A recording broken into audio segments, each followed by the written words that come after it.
Hi, my name's Daniel Burt and I am co-designer of Rebellion Brittania alongside Maurice Suckling, and in today's video I'm hoping to introduce you to the tabletop simulator prototype of the game. I should emphasise that this is a prototype, so the art is not likely to be in the final version and should all be regarded as holding art, and mechanics and other components may also change in the final product, but hopefully this will give you an idea how the game plays and allow you to try out the tabletop simulator mod yourselves. So I've set up the game here for 4 players.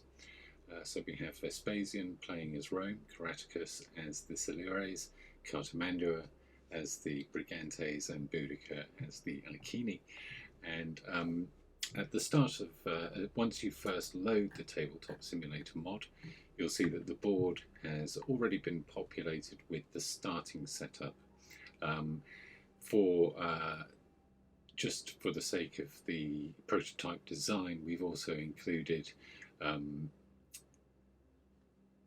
icons, and other text on the board to help you to set the game up. So where there is a purple square icon in a region, you know at the start of the game other Britain's purple tension would be placed in there, and here we'll see in Solures there is a stronghold, Britain's stronghold, and for green tension, for Solures tension. But as I say, at the start of the game in Tabletop Simulator, this is all done for you. So without further ado, we can start, and we would do that by simply clicking on Begin New Game. And you'll see that that has dealt a hand of 7 starting cards to each of the players. Cartimandua, I cannot see her hand, so I will check that in a moment. Rome has, well, all of the factions in fact will have starting cards for the basic game, and as you'll see here, they're indicated by a round shield in the top left hand corner. So we have a starting setup, the board is set up, all of the factions have cards in their hand, and the event deck has been prepared, so we have 12 events here. So if we examine the sequence of play, at the start of each turn a new event card is drawn and any indicated results on the card are actioned. Then in faction order, which we can see here, each player takes their turn going through the same 5 steps. So prior to the player turns, we're in the event phase, and this turn order marker is just here to help you to keep track of this. The first thing we will do is draw an event. So here we have our first event, and as with all of the event cards, we enact each of the events that occur on the card in order. So the first is that there is a supply check for Rome. That means they must conduct a supply check for every legion.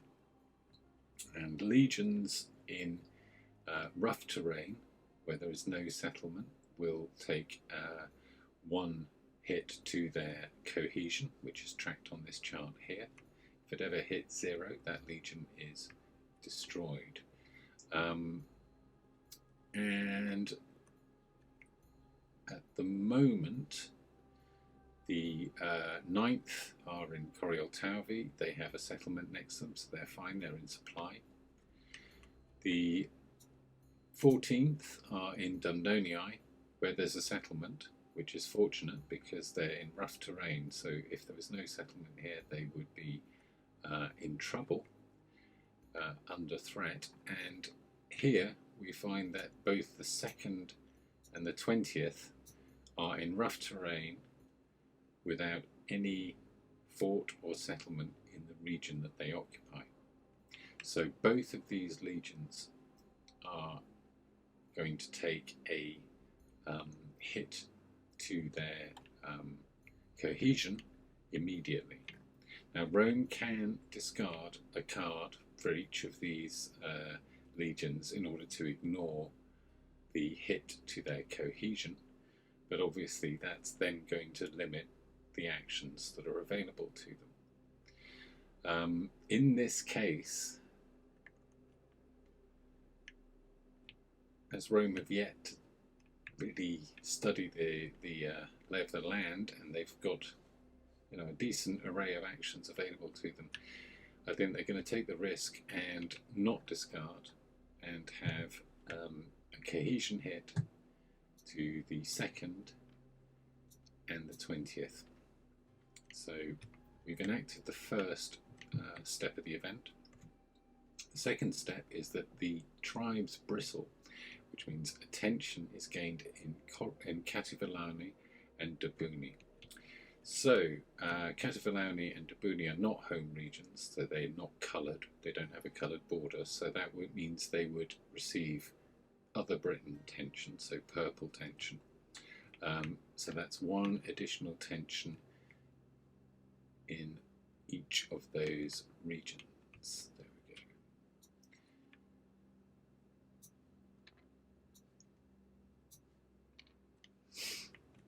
go. Okay, and the final step is a development. So a culture token in the region with the lowest tension between Corioltavi, Cornovii and Parisi.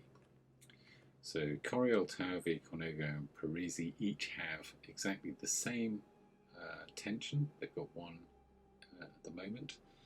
So it then says to the lowest numbered, I believe, but let's just double check that. Lowest number region if tied, so that would be Corioltavi. So a culture token from the bag is drawn and added here. So what have we got? A trade culture token has been added to Corioltavi.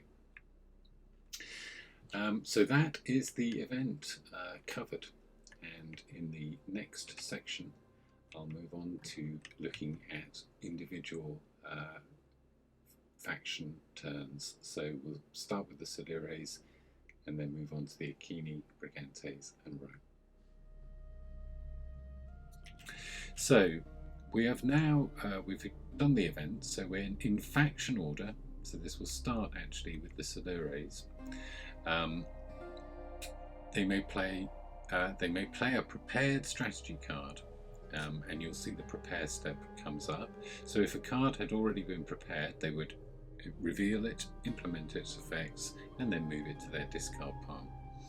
At the start of the game, there are no prepared strategy cards, so we could ignore that step. Then they may play either an action or a strategy card from their hand, immediately implementing all of its effects, and move it to their discard pile. If you've got no cards to play at this point, you lose a victory point. So your discard pile in the game doesn't return, doesn't get reshuffled when you run out of cards. It's effectively your faction's hit points. So if you get to a stage where you can't play a card, you're going to start losing victory points.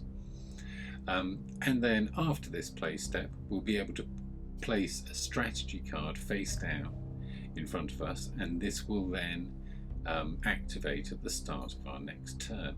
And then we can finally discard as many cards as we like to our discard pile and draw back up to 7. Right, so let's have a quick look at the Solures starting hand. They have an ambush card, so this would be very useful if there are legions around, but there aren't any legions directly around my units at the moment.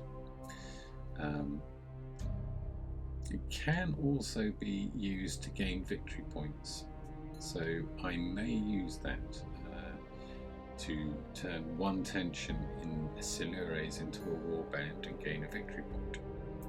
Really, each turn, each faction, you have 12 turns, 12 rounds, which does equate to 12 turns for each faction in the game. and at the end of those 12 turns, the faction with the highest victory points is the winner. So scoring victory points, optimizing your victory point scoring each turn and your card play is really the essence of the game. So we can get an early VP there, that's worth considering. We could initiate a battle, which we'll see later, I'm sure, but at the moment we have no, we're in Solures alone, and we're just in, we've just got 4 tension Solures. Into the Mists allows us to convert warbands into tension, so very useful to avoid combat, but we don't have any warbands in the field yet. Resistance is a unique card to the Solures. We could place 3 tension in or adjacent to Solures, which could be split between regions, or in any one region adjacent to Solures. We can either put it in Solures or in a region adjacent to 2 or more of our warbands. Well, we have no warbands, so we could use it to raise tension around our home region, and you'll see that belligerence would then grant us victory points based on where we have the most warbands.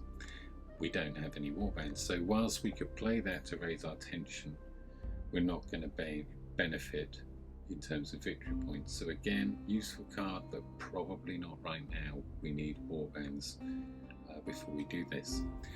We have the Warrior's Mask card. This allows us to move pieces and convert them into warbands. So this would allow us to immediately start to effectively break out of our home region and to convert our tension into warbands.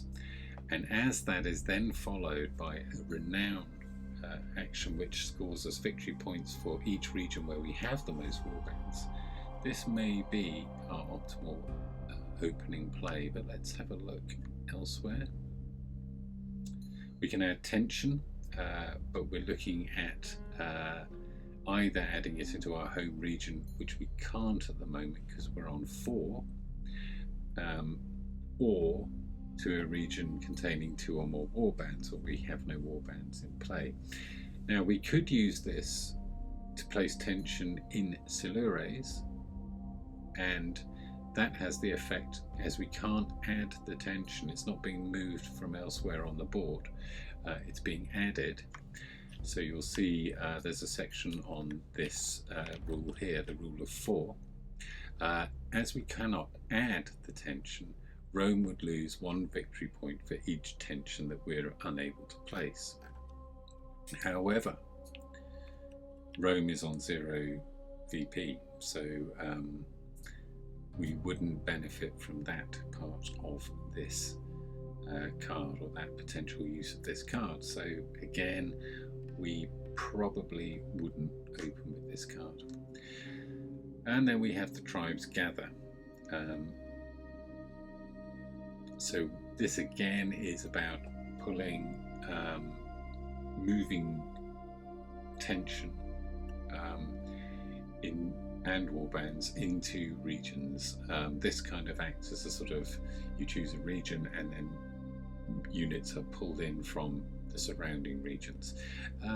Potentially useful, probably not at this stage.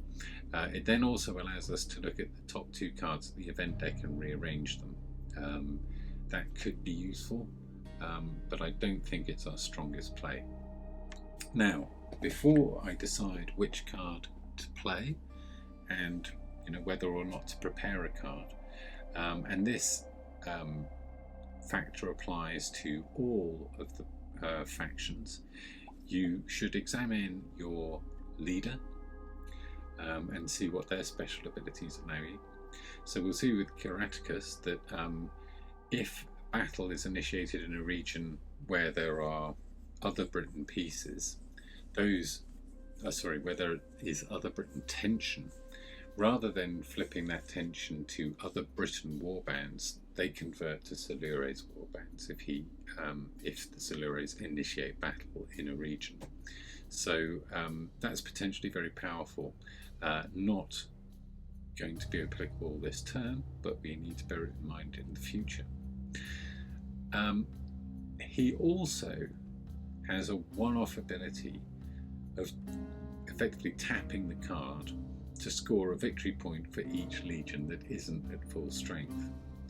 So we'll see that that's already the case here for 2 legions. So you could immediately tap and gain 2 victory points. And that is quite tempting, but there is also the temptation to see, well, can I get 4 victory points? Can I get 1 more? Or, you know, do I hold off, or do I just take what I can get now? I think, because 2 isn't bad, I'm going to immediately do that. So he can never do that action again, but his generic action in yellow, as we see at the top, is still applicable. He just cannot do that action again in the game, but that immediately gets 2 VPs for the Solures, so we sat in front. And they still haven't played their action. Before I play a card, and this applies particularly to the Britain factions and also is of some consideration to Rome, you'll note in the top right hand corner of the card there is a icon, a culture icon. So this indicates that this card belongs to effectively the ceremonial suit. At the end of the game, there are victory points available for each of the 4 culture types. That's ceremony, crafts, trade and agriculture. And for each of these, you'll see which faction has the highest sequential run of cards in their discard pile with that icon. So when you're playing cards and preparing cards and they're returning to the discard pile, you're wanting to keep in mind this factor. So at the moment I have an Into the Mists, which is a ceremony card, and I think that may be it. Oh, Tribes Gather. So I think, yeah, what we'll do for the action, they play Into the Mists, but not for Into the Mists, but for the Raise Levies action. So they can place 1 warband in their home region, and if there are 4 pieces already in the region, they can choose to return one of those pieces in order to be able to play their warband. You'll see also here that there's effectively the non-player faction effect explains how to use the card if you're using this as an AI faction. So they would use that effect on this card if it was played, if there were no warbands, Solures warbands in play, which is the case at the moment. So we are following what the AI would probably have done. Now we can't replace any other factions' tension with our warband because no other factions have tension in our home region, just us. So we'll simply turn one of our 4 tension into a warband. And that is that card done. So it goes into our discard pile, which should be there, yeah, face down. Now we have the option to then prepare a card. And so, oh no, it's an action. I can't do what I planned. Yikes. Okay, in that case, yeah, we'll prepare the Warrior's Mass card. We won't get a sequence with our first ceremony icon, but I think this is our best play. So this card is prepared, and we'll just place it face down here to remind ourselves that next turn this is our prepared card. Okay, finally we'll see we've done the play and the prepare step. We can now discard any cards to our discard pile that we don't want to use. I don't think we want to lose any of these. And then we draw back up to 7 cards.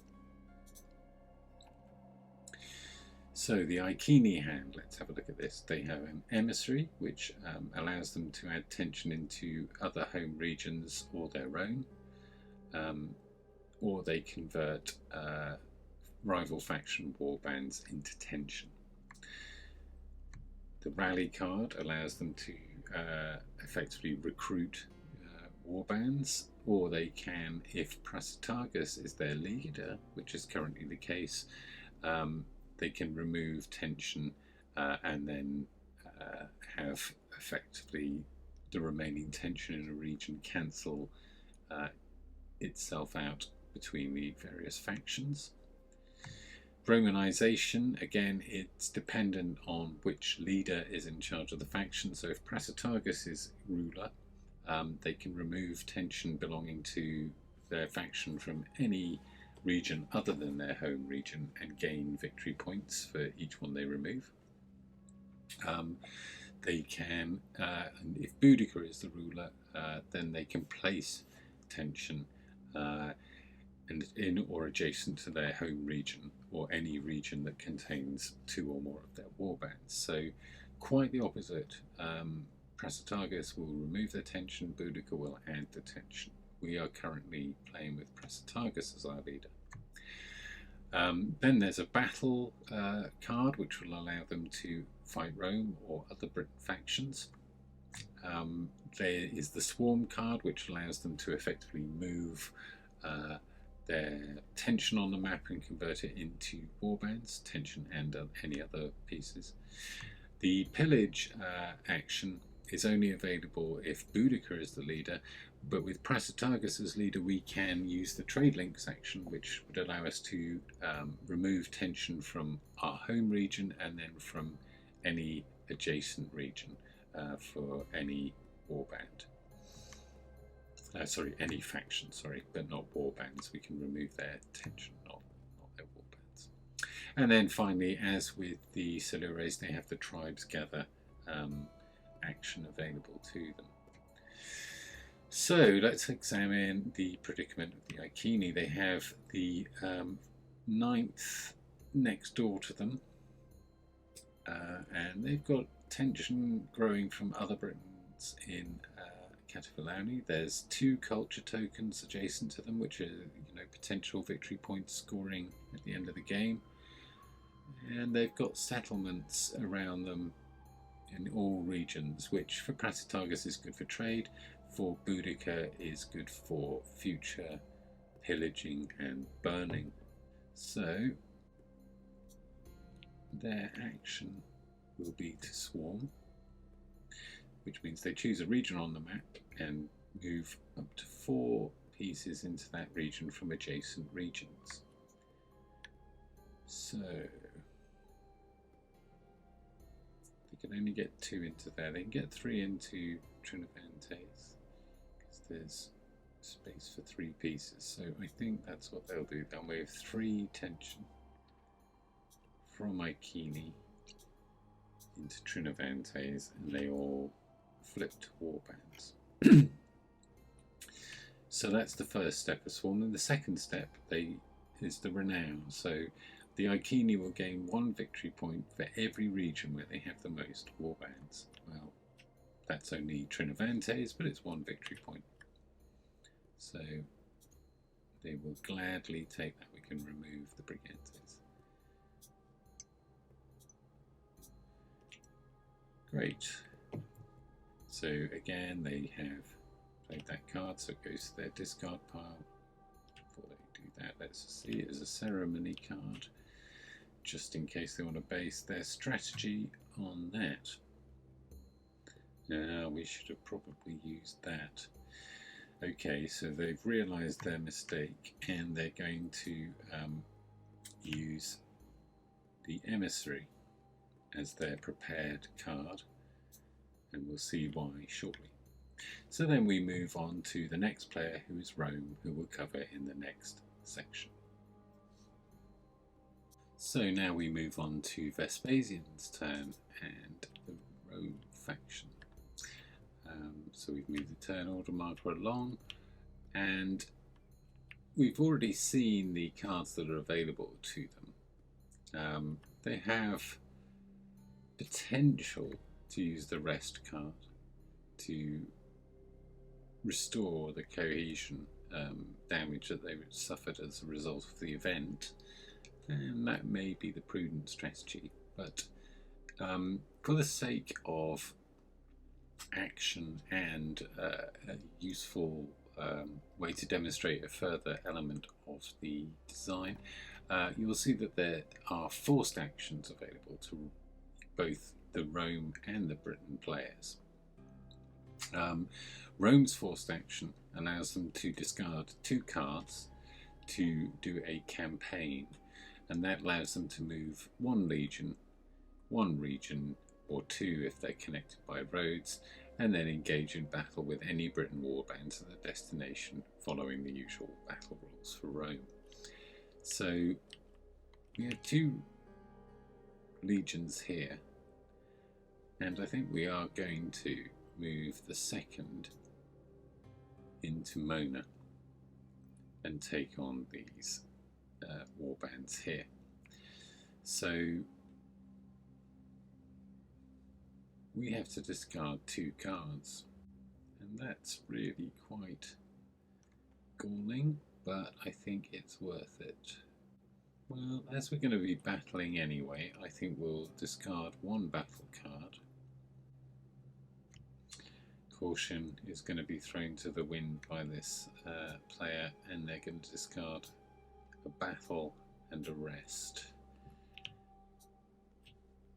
in order to perform the forced campaign. So the Legion second will move into Mona and initiate battle with the Britons. Now there are 2 Britain warbands here, so they're no threat to the Roman force. If there were 4 here, then yeah, maybe.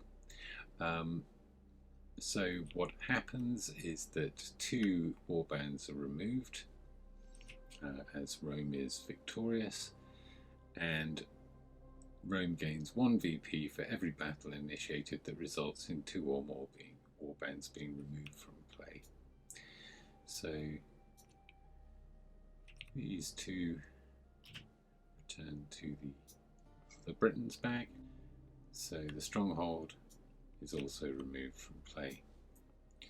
So that means Rome will get 3 VP, so a very strong opening action that takes them out into the front and leaves them fairly exposed. So all that remains is for Rome to decide whether or not they want to play a strategy card, and a lot of these will give them victory points early in the game because they have control of these regions in most instances. I think they're going to prepare their suppression cards. They pop that down there. They're down to 4 cards. They don't want to discard any of the cards in their hand, and they draw back up to 7. And that is the end of Vespasian's turn. And that's the end, in fact, of the first round. So all that remains now is to reset here to the event. We draw a new event and we implement its actions. So the first is that the Emperor demands news. Place 1 other Britain tension from the supply onto this card. Rome may remove the tension from the card when they first score victory points this turn. At the end of the turn, Rome will lose 4 victory points if there's still a tension token on the card. So that first effect we will follow. We pop the tension on there. The second effect, if Scapula is the current Roman governor, and he is, and we should perhaps have had a look at what he was capable of doing, neither of which we would have used. He is replaced by Paulinus, so we just simply flip the Roman governor. So let's have a look at Paulinus's abilities. So each time he builds a fort, they receive 1 additional victory point, and once per game they can score 1 victory point for every Roman fort in play. So he's all about building forts.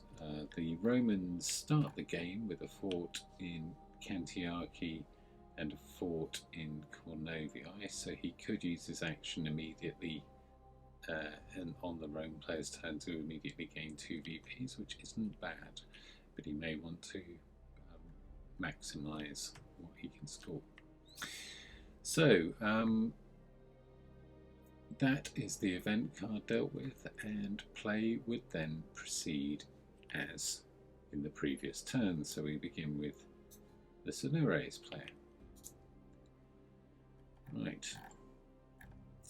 So as we see, at the start of this turn we do have a prepared strategy card, and because we prepared a strategy card, unless an event expressly says otherwise, we have to enact it. So we immediately flip the card. We prepared the Warrior's Mass, which allows us to move any number of Solures pieces in any one region to an adjacent region and convert all those pieces into warbands. We then gain victory points for everywhere where we have the most warbands. So, you know, it's not going to be huge, but we have a warband already in Solures, so we could move all 3 of these out into another region. Let's say that we are the belligerent Solures, and in this instance we have decided to move these 3 tension into Ordovices using this strategy, and they would convert to warbands. Now they just flip over and become warbands. So then we have the most warbands in 2 regions, in Solures and Ordovices, so we would gain 2 victory points. Right, so then that is our prepared strategy card played. Goes into the discard pile. Let's remind ourselves before we do that, it was a trade card. And let's have a look what we have available to us for our actions. So we've got 2 emissaries, which is actually going to be quite useful for us this turn, possibly next turn. There's the battle. There's, you know, they could fight the Ordovices there, but they you know, don't have a great deal to gain from that. And resistance could be very useful to them. In fact, that is almost certainly what they're going to play. So it's a powerful card. It's unique to the Solures, and they're going to play it now because it does make sense. So they can place 3 tension in or adjacent to the Solures region, and this can be split between regions. So let's do that first. I'll put 1 in Solures for sure.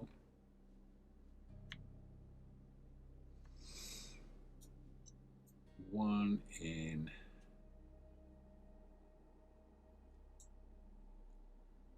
Dobuni, and I think they're going to be safe and put the other one in the home region. No, actually they're not. They're going to put it in Demetai. Great, and the reason they're not going to is because they're going to use an emissary next turn. So that's the first resistance done, and then belligerence is 2 victory points for every region where they have the most warbands. So that's 4 victory points. That is pretty good. But they've used a very powerful card early in the game. And then finally they decide whether or not to prepare a card, and they're going to prepare an emissary card, which leaves them with 5 cards in their hands. So they draw back up to 7. And with that, the Solures player has done their turn. So Boudica will flip over her prepared strategy card, and that's to add 2 tension into any Britain home region, including their own. So she's going to add 2 tension in her own home region. And that is the strategy card played. So then it's time to choose the main action. Yeah, I think they're going to play Tribes Gather. And they're going to choose Ikini. And they're going to move, as they have to move all, they can't move into Catuvilani or Trinovantes, so it's going to have to be Corioltavi. So that is their action, and then they're going to choose their strategy card, and they're going to choose Romanization.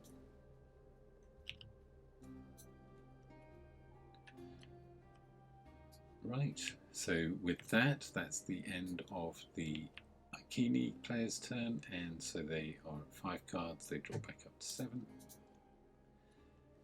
and play returns to Rome. So Rome have prepared a card, they have prepared the suppression card, so they can remove 1 tension from any 2 different regions, whether there's a legion, a fort, or a settlement. So when removing tension, bearing in mind the rule of 4, where Rome is basically going to start to lose victory points as there are regions with 4 tension in, it's going to make sense to remove tension from Corioltavi for certain. So they can remove 1 tension from any 2 different regions, whether there's a legion, a fort, or a settlement. So they're fine in Corioltavi, so they're going to remove 1 Ikini tension from Corioltavi, and then they'll remove 1 Solures tension from Dabuni. So that returns there. Then, they get 2 victory points if they control Atrobates. So let's have a look at Atrobates. There is a Roman settlement in Atrobates, so if we have a look at the control of regions, Rome controls a region if both a fort and a legion are there. It controls a region if there's a fort or a legion or a settlement in the region, but there are no war bands. So that's the case in Atrobates. So Rome does control Atrobates and would therefore gain those 2 VP. And that's their strategy card played. And now they'll want to look at what action to do.